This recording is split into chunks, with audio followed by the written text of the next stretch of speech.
Alcohol use injurious to health. Tobacco use causes cancer. മദ്യപാനവും പുകവലിയും തട്ടിപ്പും ആരോഗ്യത്തിന് ഹാനികരം. ജീവിച്ചിരിക്കുന്നവരോ മരിച്ചവരോ ആയിട്ടുള്ള ആർക്കെങ്കിലും ഈ സിനിമയോ ഈ സിനിമയിലെ കഥാപാത്രവുമായി ബന്ധമുണ്ടെങ്കിൽ അത് തികച്ചും യാദൃശ്ചികം മാത്രമാണ്. ഈ ചിത്രം 2 ക്ലൈമാക്സിലൂടെയാണ് പൂർത്തീകരിച്ചിരിക്കുന്നത്. ആദ്യത്തെ ക്ലൈമാക്സിനപ്പുറം 3 സെക്കൻഡിന് ശേഷം മറ്റൊരു ക്ലൈമാക്സ് കൂടിയുണ്ട്. അതുകൂടി കാണാൻ ശ്രമിക്കുക, വിലയിരുത്തുക.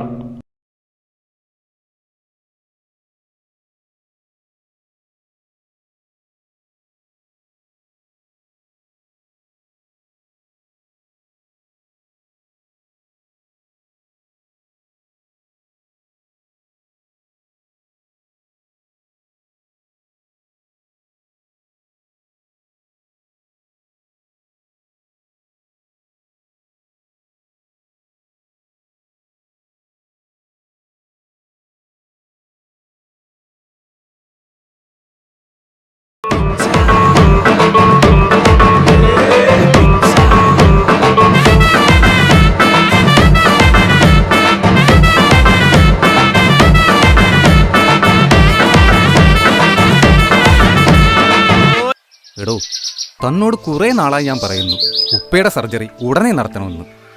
He's very complicated now. Liver transplantation ഉടനെ നടത്തിയില്ലെങ്കിൽ താനൊരു കാര്യം ചെയ്യ്, ഒരു 20 ലക്ഷം രൂപ സംഘടിപ്പിക്കും. ബാക്കിയുള്ള കാര്യങ്ങൾ ഞാൻ ചെയ്തോളാം. ഇവിടുത്തെ കാര്യം ഡോക്ടർക്ക് അറിയാമല്ലോ. ഉപ്പയുടെ പെൻഷൻ കാശുകൊണ്ട് ആഴ്ചയിൽ മരുന്നെങ്കിലും വാങ്ങുന്നത്. 20 ലക്ഷം പോയിട്ട് 20 രൂപ പോലും എടുക്കാൻ പറ്റാത്ത അവസ്ഥയാണ്. എന്തെങ്കിലും ശരിയായാൽ താൻ അറിയിക്കും. ശരി, ഞാൻ വിളിക്കാം.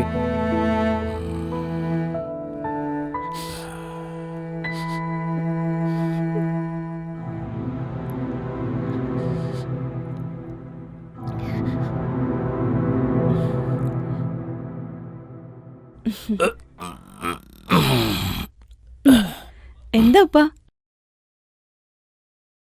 മോളെ റസിയ, ഈ ചിരിയിലൊളിപ്പിച്ച കരച്ചില് നിന്റെ ഉപ്പാക്ക് മനസ്സിലായില്ലെന്ന് കരുതിയോ? എനിക്കിനി ജീവിക്കണമെങ്കിൽ ലക്ഷങ്ങൾ വേണം, അല്ലേ മോളെ? ഉപ്പാന്റെ കാര്യം വിട്ടേക്ക്, നമ്മെ കൊണ്ട് കൂട്ടിയാ കൂടൂല. വാപ്പാക്കറിയാം മോളിങ്ങനെ പെരനിറഞ്ഞ് നിൽക്കുകയാണെന്ന്. എന്നെ വിട്ടേക്ക് മോളെ. എന്താ ഇപ്പൊ പറയുന്നേ? അങ്ങനൊന്നും പറയല്ലേ. ഒക്കെ ശരിയോ? എനിക്ക് എന്റെ ജീവിതത്തേക്കാൾ വലുത് എന്റെ ഉപ്പാന്റെ ജീവന. എന്തെങ്കിലും ഒരു വഴി കാണാതിരിക്കത്തില്ല. അതെ, ജബ്ബാർ മാഷിന്റെ വീടല്ലേ? അതെ. ആരാ? മനസ്സിലായില്ല. അതൊക്കെ പറയാം. ഇരിക്കെ.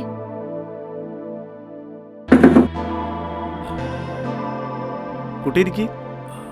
ഞാൻ സലീം, കേരളത്തിലെ ചാരിറ്റി രാജാവ് ഷിയാസുക്കാട് ഏജന്റാണ് ഞാൻ. ഷിയാസൊക്കെ അറിയാലോ? അറിയാം. കരൾ രോഗമാണല്ലേ? 25 ലക്ഷം രൂപ വേണം. അത്ഭുതപ്പെടണ്ട, ഇത്തരം വിവരങ്ങളൊക്കെ അറിയാനുള്ള വഴികൾ ഞങ്ങൾക്കുണ്ട്. അപ്പം വന്ന കാര്യം പറയാം. ഷിയാസുക്ക കേരളത്തിലെ ചാരിറ്റി രാജാവാണല്ലോ. ഇനി അദ്ദേഹം വിചാരിച്ചാൽ മാത്രമേ മോള് ഉപ്പായെ രക്ഷപ്പെടുത്താൻ പറ്റൂ. അതിന് ഞങ്ങൾ എന്താ ചെയ്യണ്ടേ? നിങ്ങളൊന്നും ചെയ്യണ്ട, കാര്യങ്ങളൊക്കെ ഞങ്ങൾ ചെയ്തോളാം. ഷിയാസുക്ക വന്ന് വീഡിയോ എടുക്കും, അതോടെ ലക്ഷങ്ങൾ നിങ്ങളുടെ അക്കൗണ്ടിലേക്ക് വരും. നിങ്ങൾക്കുള്ള 25 ലക്ഷം ഒഴിച്ച് ബാക്കി എത്ര ലക്ഷങ്ങൾ കിട്ടിയാലും അത് ഇക്കാക്കുള്ളതാ.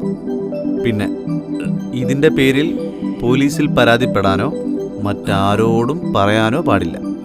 ഓക്കെ അല്ലേ? സമ്മതമാണ്. അപ്പോൾ കേരളത്തിൻ്റെ ചാരിറ്റി സിംഗം നാളെ എത്തുന്നു.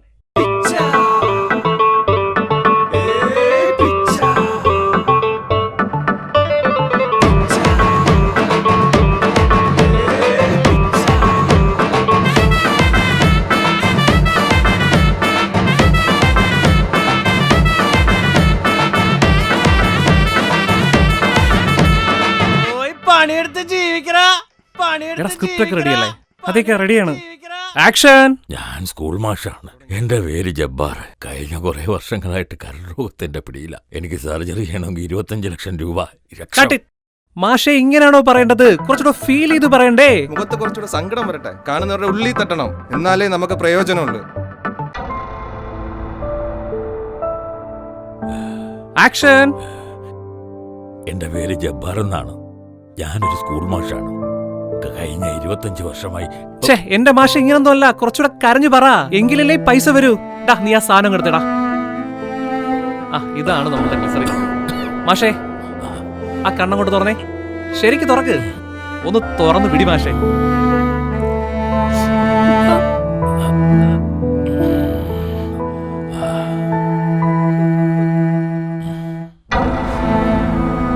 ഇനി കര കരയി കരയി. എന്റെ പേര് ജബ്ബാർ എന്നാണ്. ഞാൻ സ്കൂൾ മാഷാണ്. കഴിഞ്ഞ കുറെ വർഷമായിട്ട് ഞാൻ കരൾ ചികിത്സയിലാണ്. എനിക്ക് സർജറി ചെയ്യാൻ 25 ലക്ഷം രൂപയുടെ ആവശ്യമുണ്ട്. എല്ലാവരും എന്നെ സഹായിക്കണം. കണ്ടില്ലേ നമ്മുടെ ജബ്ബാർ മാഷിന്റെ അവസ്ഥ? 25 ലക്ഷം രൂപയാണ് അദ്ദേഹത്തിന് ചികിത്സയ്ക്ക് ആവശ്യം. രാഷ്ട്രപതിയിൽ നിന്നും നല്ല അധ്യാപകനുള്ള അവാർഡ് വാങ്ങിയ അദ്ദേഹത്തിന്റെ അവസ്ഥയാണിത്. അദ്ദേഹത്തിന്റെ മകളാകട്ടെ, ഈ വീട് തന്നെ കണ്ടാൽ നിങ്ങൾക്ക് മനസ്സിലാകും അവരുടെ അവസ്ഥ എന്താണെന്നുള്ളത്. എന്നെ സ്നേഹിക്കുന്നവർ എല്ലാവരും 1 രൂപയെങ്കിലും 1 രൂപ കൊടുത്ത് അദ്ദേഹത്തെ സഹായിക്കണം. താഴ്മയെ ഞാൻ അപേക്ഷിക്കുന്നു. എങ്ങനെയുണ്ടടാ എന്റെ അഭിനയം? ഇക്ക സൂപ്പർ അല്ലേ? അഭിനയത്തിൽ മമ്മൂട്ടിയെ തോൽപ്പിക്കും. ഇത് കേരളത്തിലെ ജനങ്ങൾ ഏറ്റെടുക്കും, എനിക്ക് ഉറപ്പാണ്. മാഷേ, വെള്ളിയാഴ്ച വൈകുന്നേരം ഞാൻ പോസ്റ്റ് ഇടും. തിങ്കളാഴ്ച ആവുമ്പോഴത്തേക്ക് മാഷിന്റെ കാശ് കിട്ടും. Okay okay.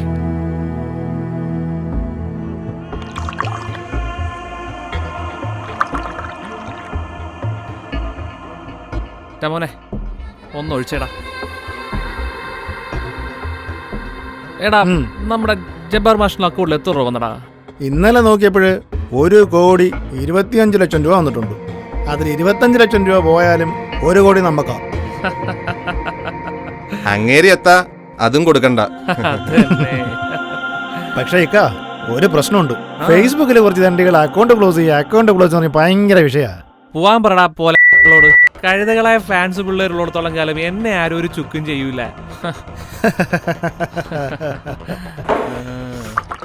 കുറേ നാൾ മുമ്പവരൊക്കെ കിഡ്നി മാറ്റി വെക്കലെന്നും പറഞ്ഞ് ലക്ഷങ്ങൾ നമ്മൾ വാങ്ങിക്കൊണ്ടിരുന്നതാ. ഇപ്പം 2 ലക്ഷത്തിനും 3 ലക്ഷത്തിനൊക്കെ കിഡ്നി മാറ്റി കൊടുക്കാന്നും പറഞ്ഞ് കുറെ ആശുപത്രിക്കാർ ഇറങ്ങിയിട്ടുണ്ട്, തിണ്ടികൾ. അങ്ങനൊന്നും പറയാതടാ.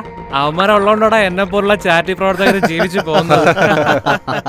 ചില മാധ്യമ പ്രവർത്തകര് നമുക്കെതിരെ തിരിഞ്ഞിരിക്കുക. അത് ഞാൻ പരിഹരിച്ചോളാം. കോഴിക്കോട് ഒരു കൊച്ചിനു വേണ്ടി 48 കോടി രൂപയാ നമ്മുടെ ഒന്നും സഹായമില്ലാതെ പൊതുജനങ്ങൾ പിരിച്ചു കൊടുത്തത്. പൊതുജനം തെണ്ടികള്.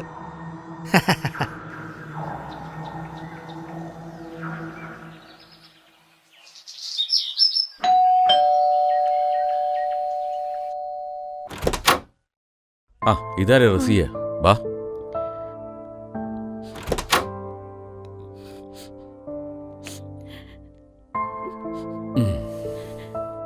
ഉപ്പായ്ക്ക് ഇത്തിരി അസുഖം കൂടുതലാ. പെട്ടെന്ന് ആശുപത്രി കൊണ്ടുപോകണം. ആ പിരിഞ്ഞിട്ടേ കാശൊന്ന് കിട്ടിയിരുന്നെങ്കിൽ. ധൃതി പിടിക്കാതെ. 25 ലക്ഷം രൂപ ഇവിടെ കരുതി വെച്ചിട്ടുണ്ട്. പക്ഷേ ചെറിയൊരു കാര്യം, ഇക്കായ്ക്ക് നിന്നെ നല്ലതുപോലെ പിടിച്ചു. അതെ, ഇക്കായ്ക്ക് നിന്നെ ശരിക്കും ഒന്ന് കാണണമെന്ന് പറഞ്ഞു. കുറച്ച് സമയം മതി, പെട്ടെന്ന് വിട്ടേക്കാം. നിങ്ങൾ എന്തായി പറയുന്നേ? തുറന്നു പറയാലോ. നിന്റെ ഉപ്പാന്റെ ജീവൻ രക്ഷിക്കാൻ 25 ലക്ഷം രൂപ വേണമെങ്കിൽ കേട്ടോ, ഇക്കാടെ കൂടെ നീ ഒന്ന് കിടക്ക പങ്കിടണം. No no. ഹലോ മോളെ, നീ എവിടാ? വാപ്പയ്ക്ക് തീരെ വയ്യ. നീ എത്രയും പെട്ടെന്ന് ഇങ്ങോട്ട് വാ.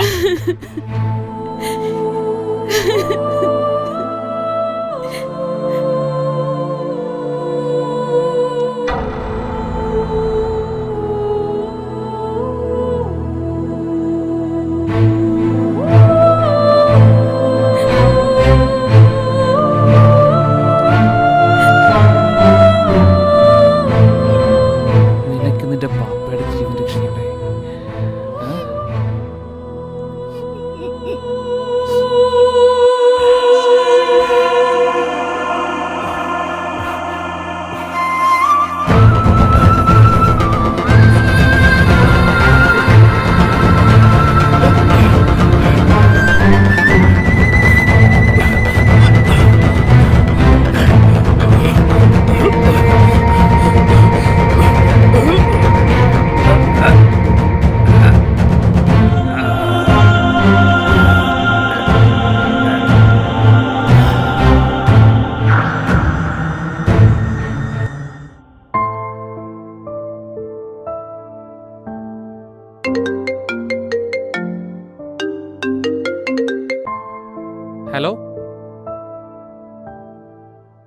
ജബ്ബാർ മാഷോ?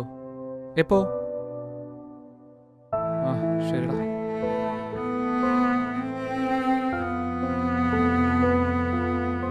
നിന്റെ ബാപ്പ മരണപ്പെട്ടു പോയി.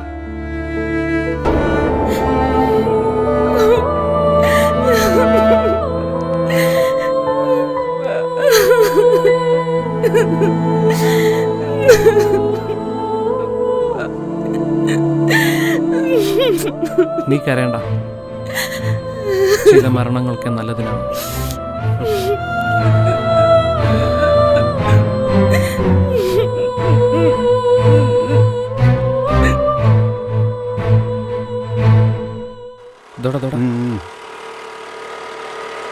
ഷിയാസിന്റെ മോളല്ലേടാ അത്?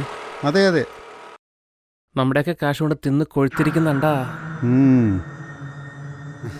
വളർന്നു വരട്ടെ, നമുക്ക് വെട്ടാം.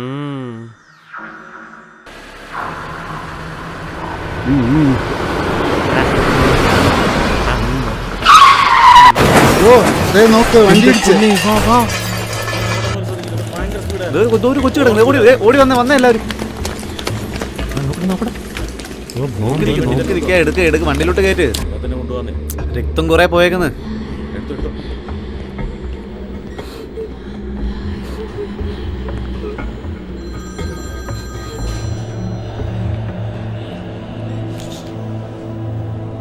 സിസ്റ്റർ, എന്റെ മോക്ക് എങ്ങനെയുണ്ട്?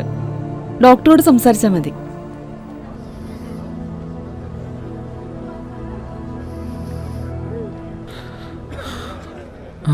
ഡോക്ടർ, എൻ്റെ മോൾക്ക് എങ്ങനെയുണ്ട്?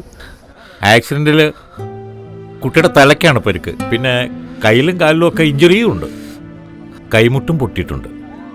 വീഴ്ചയുടെ ആഘാതം കൊണ്ടാവണം തലയുടെ സ്കൾട്ടനും പൊട്ടിയിട്ടുണ്ട്. ഈ അവസ്ഥയിൽ 48 മണിക്കൂർ കഴിയാതെ നമുക്കൊന്നും പറയാൻ പറ്റില്ല. പിന്നെ അത്രയ്ക്ക് പ്രതീക്ഷ വേണ്ട. അങ്ങനെ പറയരുത് ഡോക്ടർ. എനിക്കെൻ്റെ മോളെ തിരിച്ചു വേണം. എത്ര കോടി വേണമെങ്കിലും ഞാൻ ചെലവാക്കാം. എടോ, എല്ലാ സമയത്തും പണം കൊണ്ട് മാത്രം ചിലതൊന്നും നേടാൻ കഴിയില്ല. എനിക്കെൻ്റെ മോളെ തിരിച്ചു വേണം ഡോക്ടർ. പ്രാർത്ഥിക്കുക. എനിക്കത്ര മാത്രമേ പറയാൻ കഴിയൂ.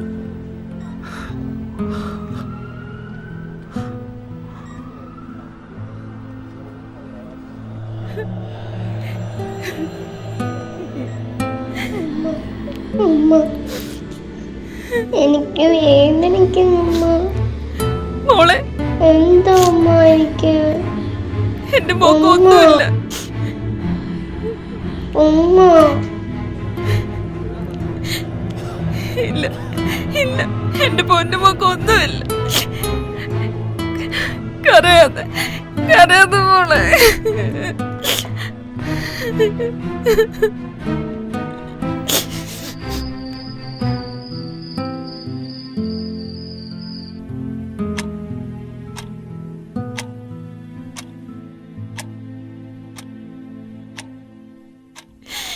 എന്റെ പൊന്നു മോളെ.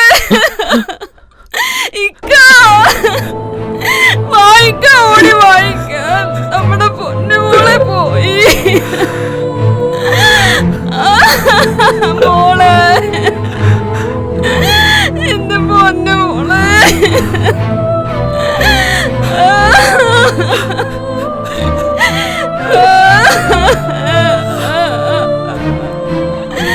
അല്ലോ, എന്റെ മോളെ പോയി.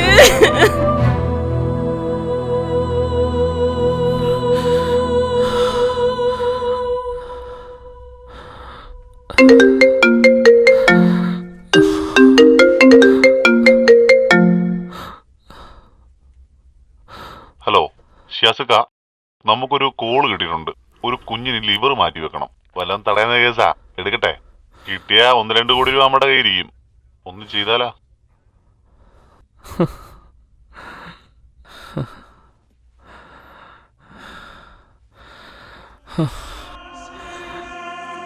ഞാൻ ഷിയാസ്. ചാരിറ്റിയിലൂടെ കുറെ തട്ടിപ്പുകൾ ഞാൻ നടത്തിയിട്ടുണ്ട്. കുറെ പേരെ പറ്റിച്ചിട്ടുണ്ട്. അങ്ങനെ സമ്പാദിച്ചതൊക്കെ ഇന്ന് ഒന്നുമല്ലാതായി. എനിക്കെൻ്റെ മോള് വരെ നഷ്ടപ്പെട്ടു. ഞാൻ ചാരിറ്റി നിർത്തുകയാണ്. ഇനിയില്ല.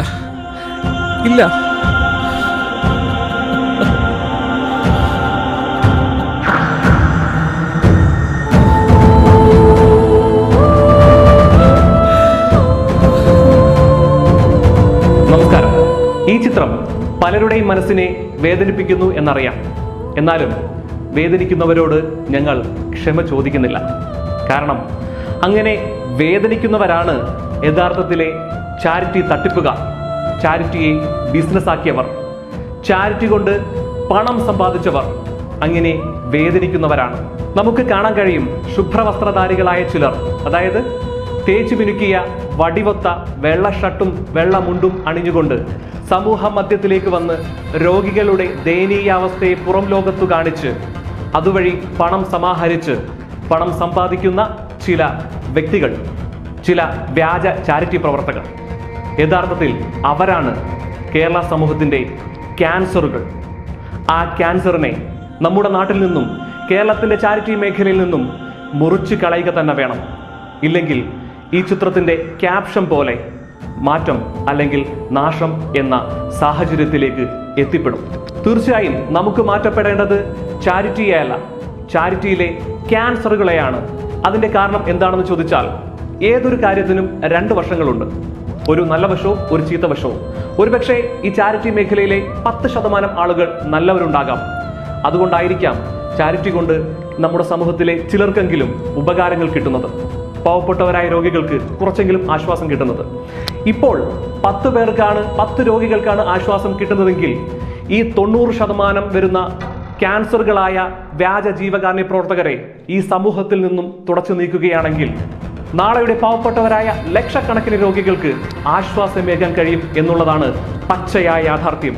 ഈ ചിത്രത്തിലൂടെ ഞങ്ങൾ പറയാൻ ശ്രമിക്കുന്നത് മർമ്മപ്രധാനമായ ഒരു കാര്യമാണ്. അതായത് കേരളത്തിന്റെ ചാരിറ്റി മേഖലയിലെ തട്ടിപ്പുകളെ പൂർണ്ണമായും ഇല്ലാതാക്കുവാനും അതുവഴി നാളെയുടെ പാവപ്പെട്ടവരായ ലക്ഷക്കണക്കിന് രോഗികൾക്ക് ആശ്വാസമേകുവാനും അതുപോലെ തന്നെ ആശുപത്രികൾ കെട്ടാനുമുള്ള ഒരു പ്രോജക്റ്റാണ് നമ്മളിവിടെ നിങ്ങൾക്ക് മുന്നിൽ, ഇവിടുത്തെ കേരള സർക്കാരിന് മുന്നിൽ, പൊതുജനങ്ങൾക്ക് മുന്നിൽ വെക്കുന്നത്. കാണുക, വിലയിരുത്തുക. ഇതാണ് കേരളത്തിൽ നടക്കുന്ന ചാരിറ്റി തട്ടിപ്പുകൾ പൂർണ്ണമായും അവസാനിപ്പിക്കുവാനും അതോടൊപ്പം തന്നെ കേരളത്തിലേക്ക് ഒഴുകുന്ന ഹവാല പണത്തിന്റെ സോഴ്സ് ഇല്ലാതാക്കുവാനും ഒപ്പം അതോടൊപ്പമുള്ള കുറ്റകൃത്യങ്ങളെ ഇല്ലാതാക്കുവാനും അതിൻ്റെ കൂടെ കൂട്ടിച്ചേർത്ത് പറയുകയാണെങ്കിൽ ഇപ്പോൾ ഈ ക്രൗഡ് ഫണ്ടിങ്ങിലൂടെ 100 രോഗികൾക്ക് ആശ്വാസമേകാൻ കഴിയുന്നുണ്ടെങ്കിൽ ഈ ഒരു പ്രോജക്റ്റ് നിലവിൽ വരികയാണെങ്കിൽ ലക്ഷക്കണക്കിന് രോഗികൾക്ക് ആശ്വാസമേകാൻ കഴിയുന്ന മൾട്ടി സ്പെഷ്യാലിറ്റി ഹോസ്പിറ്റൽ നമുക്ക് തന്നെ ഉണ്ടാക്കാൻ കഴിയുന്ന ഒരു ബിഗ് പ്രോജക്റ്റാണ് ജനകാരുണ്യ ജനകീയ ട്രസ്റ്റ് എന്ന് പറയുന്നത്. ഇതിന്റെ കൂടുതൽ വിശദാംശം എന്ന് പറയുന്നത്, ആദ്യം നമ്മളുടെ കേരള ഗവൺമെന്റിന്റെ അണ്ടറിൽ ജനകാരുണ്യ ജനകീയ ട്രസ്റ്റ് എന്ന് പറയുന്ന ഒരു അസോസിയേഷൻ, ഒരു ബോർഡിനെ രൂപീകരിക്കുക എന്നുള്ളതാണ് അതിന്റെ ആദ്യ പടി എന്ന് പറയുന്നത്. ആ ഒരു ട്രസ്റ്റിൽ ഹെൽത്ത് മിനിസ്റ്റർ, അതായത് ഇപ്പോഴത്തെ കേരളത്തിന്റെ ആരോഗ്യവകുപ്പ് മന്ത്രിയുടെ രക്ഷാധികാരിയായിരുന്നു കൊണ്ട് തന്നെ ആ ഒരു അസോസിയേഷന്റെ കീഴിൽ ഡിസ്ട്രിക്ട് കളക്ടർ, ജനപ്രതിനിധികൾ, അതോടൊപ്പം തന്നെ റിട്ടയർഡ് ജഡ്ജിമാർ, ചാരിറ്റി മെമ്പേഴ്സ്, കേരളത്തിലെ നടക്കുന്ന ജീവകാരുണ്യ പ്രവർത്തകർ, അതുപോലെ തന്നെ പബ്ലിക്കിനെ ഉൾപ്പെടുത്തിക്കൊണ്ട് ഒരു ജനകീയ ട്രസ്റ്റ് രൂപീകരിക്കുക എന്നുള്ളതാണ് ആദ്യ പടി. എന്നിട്ട് ആ ജനകീയ ട്രസ്റ്റിൽ ഒരു ബാങ്ക് അക്കൗണ്ട് ഉണ്ടാക്കിയെടുക്കുക. ദെൻ അതിനുശേഷം ഇനി ഇതിന്റെ സെക്കൻഡ് സ്റ്റെപ്പ് നമുക്ക് നോക്കാം. യൂഷ്വലി ഇവിടെ ജീവകാരുണ്യ പ്രവർത്തകർ ചെയ്യുന്ന പോലെ തന്നെയാണ്. റെഡ് എന്ന് പറയുന്ന ഒരു പേഷ്യന്റിന് ഒരു 10 ലക്ഷം രൂപ ആവശ്യമാണ്. അങ്ങനെയെങ്കിൽ എക്സ് എന്ന് പറയുന്ന ഒരു ജീവകാരുണ്യ പ്രവർത്തകൻ ഈ റെഡ് എന്ന് പറയുന്ന പേഷ്യന്റിന്റെ അക്കൗണ്ട് നമ്പർ വെച്ച് സമൂഹ മാധ്യമങ്ങളിൽ വീഡിയോ ഇടുന്നു. ആ വീഡിയോയുടെ അക്കൗണ്ട് നമ്പറിലേക്ക് പ്രവാസികളും സാധാരണ ജനങ്ങളും ഒക്കെ പൈസ ഇട്ടുകൊണ്ട് 10 ലക്ഷം രൂപയ്ക്ക് പകരം 50 ലക്ഷം രൂപ ഇതിലേക്ക് വരുന്നു എന്ന് കരുതുക.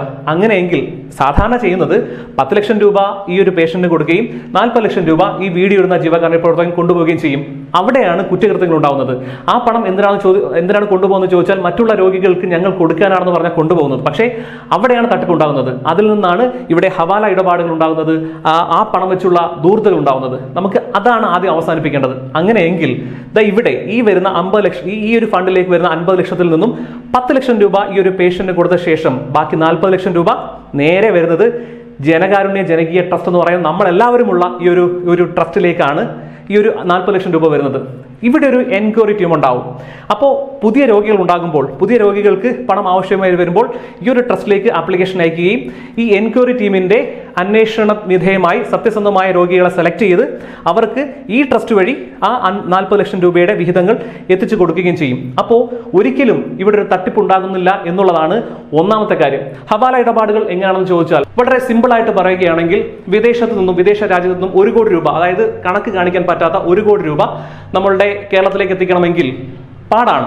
1 കോടി രൂപ ഒരുമിച്ച് ഇൻവെസ്റ്റ് ചെയ്യാൻ കഴിയില്ല. അപ്പോൾ എന്ത് ചെയ്യുക എന്ന് ചോദിച്ചാൽ അവിടുത്തെ മാഫിയകൾ ഒരു 200 പേരെ ടീമായി സംഘടിപ്പിച്ചുകൊണ്ട് ഓരോരുത്തരുടെ കയ്യിലും 49,000 രൂപ വെച്ച് കൊടുക്കുന്നു.